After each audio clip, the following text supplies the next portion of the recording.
Welcome to CMC channel అండి. ఇప్పటి వరకు మీ నా ఛానల్ సబ్స్క్రైబ్ చేయకపోతే దయచేసి సబ్స్క్రైబ్ చేయండి, లైక్ చేయండి, షేర్ చేయండి. మన తెలుగు మన సామెతలకు పునఃస్వాగతం అండి. ఈ ఎపిసోడ్ సామెత పూస పోగు ఉంటే భుజం ఎక్కవలన. ఇది ఎవర్గ్రీన్ సామెత అండి, వాస్తవమైన సామెత.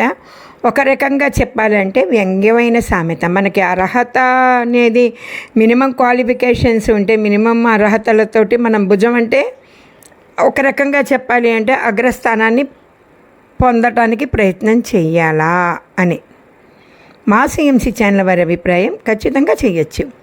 ఇది ఒక రకంగా చెప్పాలంటే వ్యంగ్యం అన్నమాట. మనకి అర్హత లేదు, ఆ క్వాలిఫికేషన్ లేదు, లేకపోయినా కూడా ఏదో ఒక ప్రయత్నం చేయటమో లేకపోతే ఎక్కాను అనుకోవటమో అలా చేసేవాళ్ళని అంటారు. పూసా పొగ ఉంటే భుజం ఎక్కవలన.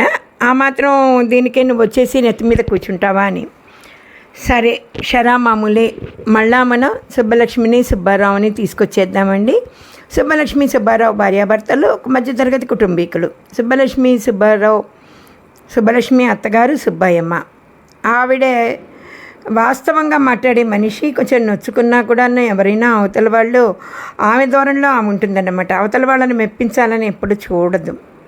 సరే, సుబ్బలక్ష్మి ఒకరోజు ఏదో వాళ్ళ ఇంట్లో పూజ నోమో వ్రతమో ఏదో ఉంటే తనకి ఏదో వచ్చేసింది, పూజ చేయటం వచ్చు అని అన్నట్టు.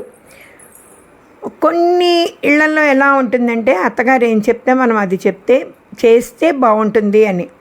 ఆవిడ ఏం చెప్తే కుడి చేత్తో ముట్టుకోమంటే కుడి చేత్తో, ఎడం చేత్తో ముట్టుకోమంటే అది ఒక అధికారం, అత్తగారి అధికారం లాగాను. అంటే ఇది అందరి అవగాహన కోసమే సుబ్బలక్ష్మిని సుబ్బారావుని సుబ్బాయమ్మని తెచ్చాం కానివ్వండి. మనలో కూడా సుబ్బలక్ష్మిలు ఉంటారు, సుబ్బాయమ్మలు కూడా ఉంటారు. మనని మందలిస్తూ ఉండే సామెత. ఒక రకంగా మందలించటం, మెత్తగా మందలించటం. ఈ పూజ ఏదో జరుగుతుంటేను సుబ్బలక్ష్మి ఇది నేను చేస్తాను, అది నేను చేస్తాను, పానకం చేస్తాను, వడపప్పు చేస్తాను, అలా ఇలా అని చెప్పి ఏదో పాపం తనకు వచ్చిందంటే కొంచెం పెసరపప్పులో మరి చాలా తక్కువ నీళ్లు పోయటము, కొంచెం పప్పు ఎక్కువ పోయటము, పెసరపప్పు ఒదిగెక్కువ అవుతుందని తనకి తెలియకపోయి ఉండొచ్చు.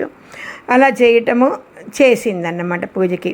ఇంకా ఆమె కోడల్ని మందలించటం ఇలా మందలించింది. ఏమే పూసా పోగు ఉంటే భుజం ఎక్కేయటమేనా? అవతల వాళ్ళు ఏం చెప్తున్నారో వినిపించుకోవటం లేదా? అంత చనువు నీకెందుకు నా దగ్గర? ఇది ఖచ్చితంగా చెప్పాలంటే చనువుకు తగిన సామెత కూడానండి. అంటే అంత చనువు లేని వాళ్ళ దగ్గర మనం చనువు తీసుకుని మాట్లాడుతుంటేను ఏదో మాట్లాడుతున్నాం కదా అని మా భుజం ఎక్కేస్తావా అంటారు. ఇది మీరు ఎలాగైనా ఆలోచించుకోవచ్చు. పాజిటివ్గానే తీసుకుందాం. పోనీ నా క్వాలిఫికేషన్ ఉన్నాయి కాబట్టి నేను భుజం ఎక్కేస్తాను, కొద్దిగా అథారిటీ చెలాయిస్తాను అని చెప్పుకునే సామెత అన్నమాట. ఈ నానుడి కూడా ఎవర్గ్రీన్ నానుడని, అదే కొంచెం వ్యంగ్యంగా మందలించే సామెతగా కూడా దీన్ని పరిగణించవచ్చు. ఈ సామెతకి అర్థమైతే ఇది ఇప్పటికీ నానుల్లో ఉందన్నమాట. చాలా ఉదాహరణలు తీసుకోవచ్చు. నాకు జరిగిన సంఘటన కూడా. పోనీ ఉదాహరణకి నన్నే తీసుకుందాం.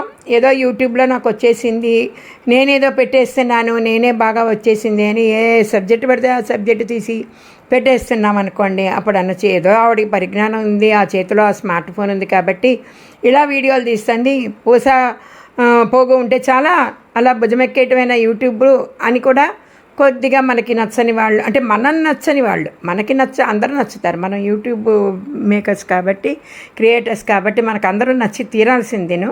అవతల వాళ్ళకి నచ్చలేదనుకోండి, వాళ్ళు ఇలా కూడా అనుకుంటారన్నమాట. ఈవిడేదో తనకేదో బాగా తెలిసేసినట్టు బోల్డంత చనువు తీసేసుకుంటోంది అని కూడా అనుకోవచ్చు. వాళ్ళకి ఏమాత్రం సంబంధం లేకపోయినా కామెంట్స్ చేయడానికి చాలామంది ఉంటారండి. అందులో వాళ్ళు కూడా ఒకళ్ళు అనుకోవటం, మన పని ఏదో మనం చేసుకోవటం అన్నమాట.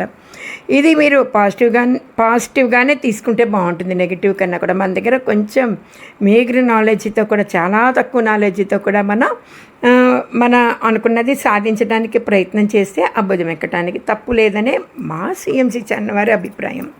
మా అభిప్రాయంతో మీరు ఏకీభవిస్తారనుకుంటూ భావిస్తూ మరో ఎపిసోడ్లో మరో సామెతలో కలుసుకుందామండి. అప్పటి వరకు సెలవు. ధన్యవాదాలు.